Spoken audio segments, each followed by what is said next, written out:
Breaking news, mga kababayan ko. Cayetano nagsalita na. Pinataka si Saldico. Natakot kay Romualdez. Nako, mga kababayan ko, eto na naman tayo. Nagsalita na nga po ang opisyal ng gobyerno na wala na sa kustodiya. Itong si Saldico, wala na sa Czech Republic.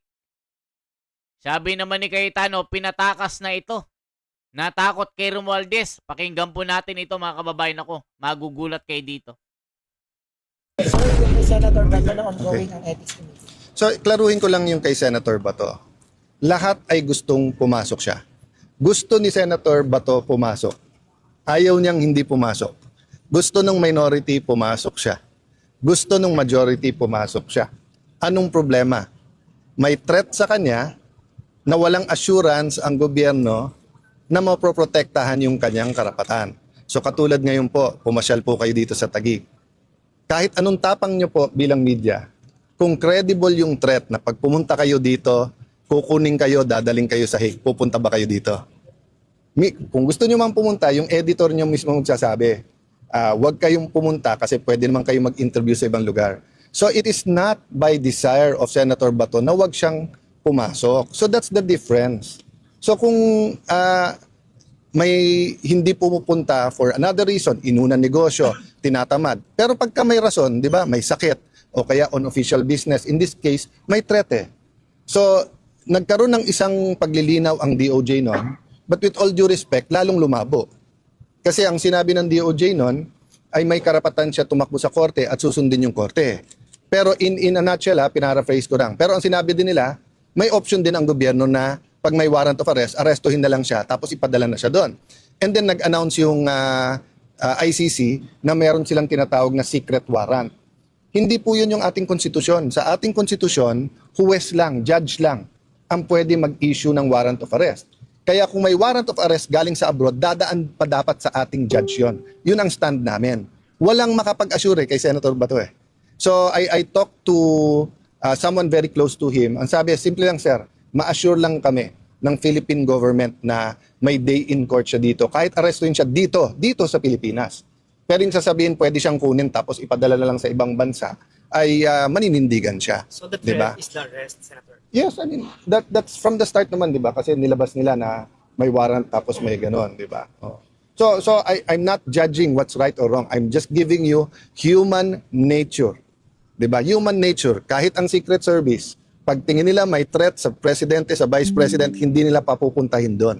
Di ba? So hindi po voluntary ang pag-a-absent ni Senator Bato. Gustong-gusto niya po pumasok sa session. Let me clarify one more thing. Sabi nung iba hindi siya nagtatrabaho. Magkaiba po yun ha. Kasi sa loob man o sa labas ng Senado, napaka-importante ng plenary, napaka-importante po mag-participate, napaka-importante po ng committee hearings. Kung magkakaroon ng impeachment, napaka-importante din na umattend doon. But that's not the totality of the work of the senator. The research, the consultation, going around the country, that's all part of the work. So katulad ngayon, di ba, break, di ba? But after this, tatakbo ko, group of businessmen naman, consultation naman about yung contingencies dito sa energy crisis. That's part of my work. Di ba? So kung may hearing kanina, I could have attended that or this. Kung may hearing mamaya, I can attend my consultation or that, but that doesn't mean we're not working. Ganon din kay Senator Bato. Fully functional yung staff niya, yung mga memos sa kanya, mga filing nila, magpo-monitor tuloy-tuloy. Again, do I want him to attend? Yes. I think he also wants to attend. Namimiss na niya yung trabaho niya sa Senate mismo. Kaya lang kung ang kapalit naman doon, pagtuntong niya doon, bigla siyang arestuin, bigla siyang isakay sa aeroplano at ilipad sa Hague, 'di ba? Ilalaban niya yung karapatan niya. So walang reason para i-dismantle yung office at hindi siya pasweldohin na? Kung gano'n, para mong sinabing i-threaten mo na rin yung 23. Diba? Dapat, yun ang baliktad eh. Bakit ang tinitignan natin yung may threat? Bakit hindi mapanindigan ng gobyerno, Senator Bato, nasa Pilipinas ka, may korte dito, safe ka. Pumasok ka, walang kikidnap sa'yo. O, hindi siya ma-assure ng ganun eh. So again, I'm not judging, pero linawin lang natin yung sitwasyon. Kasi ang lumalabas na sitwasyon para bang siya ang ayaw pumasok at dapat siya disiplinahin. Hindi ganun ang sitwasyon. Gusto niyang pumasok, pero live yung threat sa kanya. Sir, yung partial, other issue, yung partial committee report sa Senado, yung sa Blue Ribbon regarding the flood control, as of now, Sen, wala pa po itong sapat na pirma, yung comment po nila. Well, two things. One, I've been around government long enough to understand na Ayan mga kababayan ko, totoo nga naman. Wala pong assurance itong si General Bato na pagka pumasok ito, malamang magagaya ito kay Tatay Digong.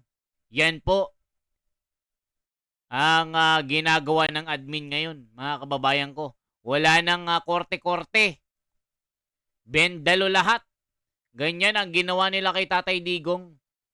Diniprive nila ang karapatan ni Tatay Digong.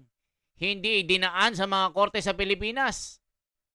Kaya ayaw pumasok ni Bato ngayon, mga kababayan ko. Natatakot ito. Napakalamig pa naman doon sa dahig. Di ba mga kababayan ko? Kaya ayaw pumasok. Tapos ang panakot nila kay Bato, hindi pa sahurin. Tignan nyo mga kababayan ko. Ituloy pa natin. Paano binulgar ni Cayetano yung mga kabulastugan ng mga nangyayari ngayon? systemic yung corruption. Napakasakit, napaka-tragic yung flood control scandal. But may opportunity dito. Yung opportunity dito ay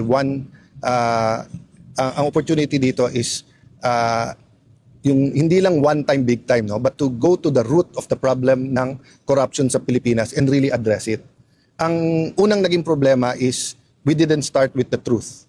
'Di ba? From the start, sinasabi natin hindi lahat yung ghost. Pinalabas lahat ghost para mas marami magalit. Ngayon ina-admit nila hindi maraming ghost. Pangalawa, from the start sinasabing may mastermind pero tinatagpi-tagpi. Anong nangyaring net effect? Everyone na magkalaban sa local, sa national, ang kanyang mastermind, yung kalaban niya. Rather than finding kung sino ang tunay na mastermind pangkabuuan. Okay. Having said that, I believe sincere lahat. Sincere ang Pangulo na isolve to, sincere ang Kongreso, sincere si Senator Lacson, etc. But eto lang ang tanong ko why so much fuss about the partial when we have the opportunity to have the whole and bigger picture? Even sa pilian ng witnesses, in my experience, alam niyo naman naging chairman din ako ng Blue Ribbon ng matagal, you just allow the witnesses.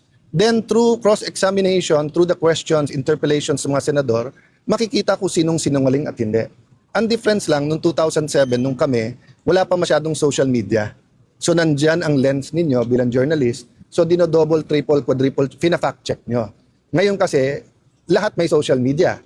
So for the same witness, may grupong maniniwala, hindi. But that shouldn't stop the Senate from inviting witnesses.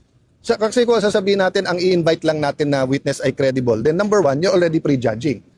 So pag hindi pala na-invite yan, hindi pag na-invite pala yan, credible. Di ba? Ayan mga kababayan ko, supalpal na naman si Pinky dito. Kasi nga, ayaw niyang imbitahan yung mga 18 Marines. Bias agad itong si Pinky. Dapat kasi mag-resign na lang itong si Ping Lacson dito mga kababayan ko. Kasi mula nung inagaw yung liderato kay Marcoleta, nagkahetot-hetot na. Gaya ni Tito Soto, wala ding silbi ito.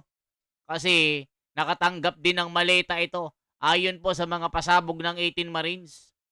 Pagka nandyan na, hinaharang nila. Pag tinutumbok na yung mastermind, pinuputol na yung tali. Kinakasuhan nila. Yan ang sinasabi ni Marcoleta. Yan din ang tinumbok ni Allen Cayetano. Dapat ito na maging SP. Palitan na rin si Soto. Si Marcoleta ibalik na. Umpisa pa lang kasi mga kababayan ng si Marcoleta. Alam na natin na tinutumbok na yung mastermind. Pero kay Ping Lacson, ang daming pahetot-hetot. Mga kababayan ko, tuloy natin. Secondly, you're taking out the opportunity for the people to judge from themselves. Di ba? So kung sasabihin mo, halimbawa, Mike Depenso, sabihin mo, totoo ba sinasabi about the Marines o hindi? Let the people judge. Ngayon, yung sa NBI, sino paniniwala natin? Yung NBI o siya? Di ba? That's the beauty of having 24 senators. We're not all members of the Blue Ribbon, but anyone can attend and anyone can ask. So ang tingin ko, we're making a mountain out of a molehill dun sa partial. Naapektuhan din kasi ng konting rivalry ni Senator Lacson at Senator Marcoleta. But the reality is, di ba, bakit tayong nakapokus sa partial? Hindi pa nga na-unveil lahat eh. In fact, marami sa amin kasi binasa, we don't agree with the report. So hindi sa ayaw namin pumirma. Di ba? We have a lot of disagreements there. But why are we not talking? Ako personally, hindi pa tapos eh. Iniimbestiga mo marami, hindi lang to marami pang yugto maraming nabubuksan. So for example, if you invited Zaldi ko, when he was still chairman ng appropriations, iba malamang sagot niya. Nung natanggal siya, iba sagot niya.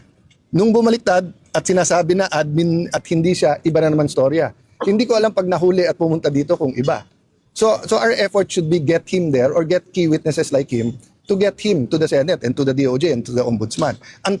Ayan mga kababayan ko, nako po, si Anticlear nga yung nahuli sa na-aresto, magkaiba na.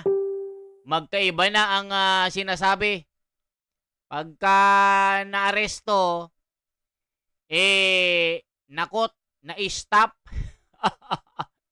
Mga kababayan. So, ibig sabihin, pag nakahuli ka ng balyena, na-stop yung paggalaw. Kabobohan mo, Anticlear. Lugaw ang utak mo.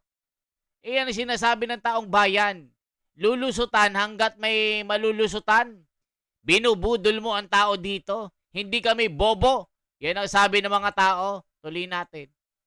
Until then, di ba, it's he said, she said. And ang problema, he said this ng January. But siya din, he said this nung October. But siya din, he said this last year ganito. So paiba-iba eh. So sa hearing mo lang matetest yung credibility. Pero yung sabihin mo lang na, di ba, kahit ang sinungaling, hindi ibig sabihin lahat ng sabihin niya sinungaling. Kasinungalingan.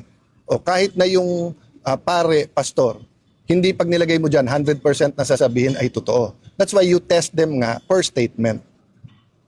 This B7000 glue is super easy to use, dries clear with... Ayan mga kababayan ko. Yari na naman. Yan ang sinasabi natin. Pinatakas nga itong si Saldico.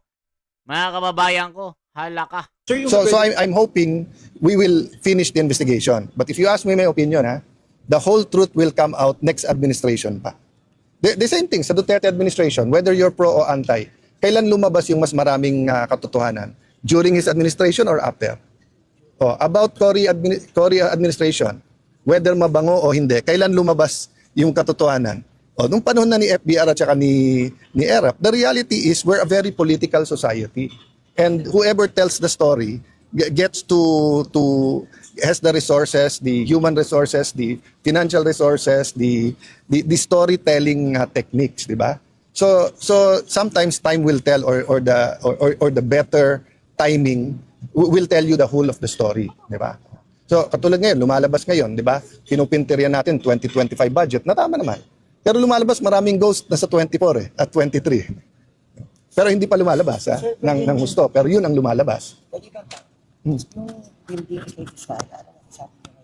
Well, all over the Philippines, we did our own investigation. Number one, walang ghost sa Taguig. Number two, it was all bid, etc. Ang initial information namin is marami, iba yung sa bidding, pero hindi yun yung actual contractor. So gamit ng lisensya. So I leave it up to the DPWH for their own investigation. And then dito wala kaming sinasanto, di ba? But that's the problem pagka open bidding, di ba? Pag open bidding, anyone can win. But that's precisely why we invited you, we invited Sec Vince, walang tinatago dito. And in fact, may mga iba, may kamalian sa paggawa. So how do we fix it? So it's all about funds of DPWH, not only funds na sino mang congressman o senator. Basta't alam kong nasa GAA siya. But yung actual details, hindi ko alam. Actually, una ko nakita yan sa internet din. Tapos bigla akong tinanong. Tapos we sent people here to look at everything. Yung natapos, etc. Then we interviewed yung gumagawa. Hindi sila empleyado nun. Pero sir, kung anong company? I don't have the details kasi I just did the preliminary. But both DPWH and the local government should have all the facts and everything. Pero people are asking sana, why leave the investigation to the DPWH when in fact sila yung nagpabidi kasama yung... It's everywhere I mean, sa Pasig City, kay Vico, meron din. Kay Mayor Magalong, meron din. So when I say leave it to the investigation, DOJ, Ombudsman, DPWH, and we have a new DPWH. So the people they're investigating are new people, di ba? So it's self-serving for politicians to investigate themselves. But it's katangahan for me not to even ask questions. Diba? So we ask preliminary questions, satisfy ourselves. If we find something deep, then we will ask for whatever kind of investigation. That's why at the start of this, sinabi ko sa lahat, open books, transparent, tignan nyo lahat. And ang request ko lang, sabay-sabay gawin. Para nga hindi yung may tinitignan, may tinititigan. Sinabi niya, di ba, nag-press briefing siya sa embassy. Kinalulungkot ko pong sabihin sa inyo na wala na si saldi ko. So sayang ang pamasahin namin. Makuha kaming engot lahat dito. Hindi naman yung sinabi yun, pero mukhang gano'n na nangyari. Oh, sinabi na kasi sa kanila. April 16, sinita lang, uy, kulang ang papeles mo. And then later on, pinirelease. April 16 pa. Yung siguro, 17, 18, 19, ba't pumunta ka? Ayan, mga kababayan ko. Nagkabistuhan na. Anong masasabi nyo dito? Pinatakas nga ba si Saldico para hindi matunto ng mastermind? Paano? Nandyan na si Martin. Kahit hindi na umuwi si Saldico, nandyan naman si Martin. Ngayon, tinatawag ng mga loyalista, yung mga tanga-tanga, na mga tansong ginto, DDS na raw si Martin. Anong masasabi nyo po? Isang like, isang share po at isang subscribe.